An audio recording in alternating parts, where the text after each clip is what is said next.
in the stands witnessing this incredible win, cancer survivor Katie Russell. She was at Wrigley honoring her mother's life.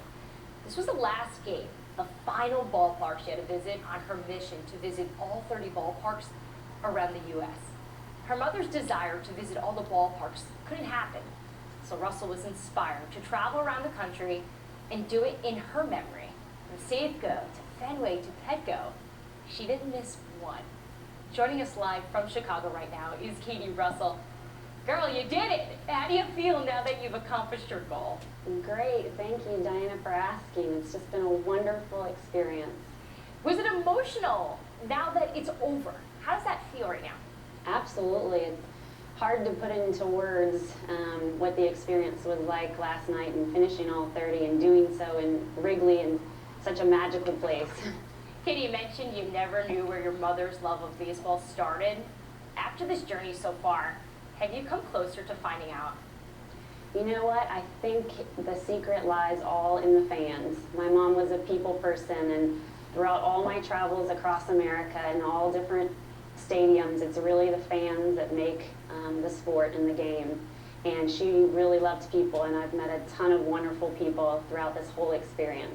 I know you've documented all this on your Instagram account. I took a look at that earlier today. It was pretty cool to see all the people you came across. But you started in Philly, you ended in Chicago. Tell us your favorite parks and cities on the tour. Oh gosh, I don't know if I could name a favorite. They have all been amazing, but I have to say it's probably pretty hard to top Wrigley on a game where Arrieta is leading the majors and wins, and Bryant has the rookie home run record for the Cubs. It's tough to beat that, Diana. I wanted to know what your favorite baseball moment was, but I have a feeling I know what it is. Was it last night, or was there another moment out on the field that you'll never forget? I have to say Verlander's attempt for the no-hitter, getting broken up in the ninth inning, a line drive right on the third base line, was an experience I'll never forget. I'm sure Verlander won't either. Yeah, it's an experience you'll never forget because you're a Cubs fan. You were happy to see that, right? Exactly. Good point. All right, so when you entered each park, did you have a special prayer or moment of silence to feel your mom's presence, or did you just feel her with you the whole time? I felt her with me the entire time. She was there at every stadium, every step I took. Absolutely. All right, before we close out here, a little lighter here, best ballpark hot dog.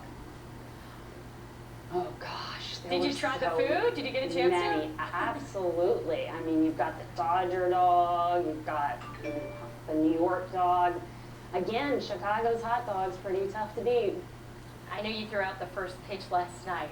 How nerve-wracking was it to throw that at Wrigley Field? I've got to say it's probably one of the most nerve-wracking experiences I've ever had. Katie, this experience for you has been amazing. It's been memorable. Have you ever thought about collecting all this and maybe writing a book one day to log all this? A bunch of people have mentioned that to me, and that would be an added bonus to this whole experience if I could collect it and put it together in a book. I've been journaling along the way, and so we'll see. Katie, if there's one thing that you want the world to remember about your mom, what would you want that to be? I think it was her sense of adventure and curiosity that I'd want people to remember her by. I think that's what I was trying to cultivate by doing this, and something I had never really been a part of my life, and was so much hers. And I think that's what she's given me as I've done this journey. Katie Russell, live in Chicago. Thank you so much for sharing your incredible story. Gosh, thank you so much for having me.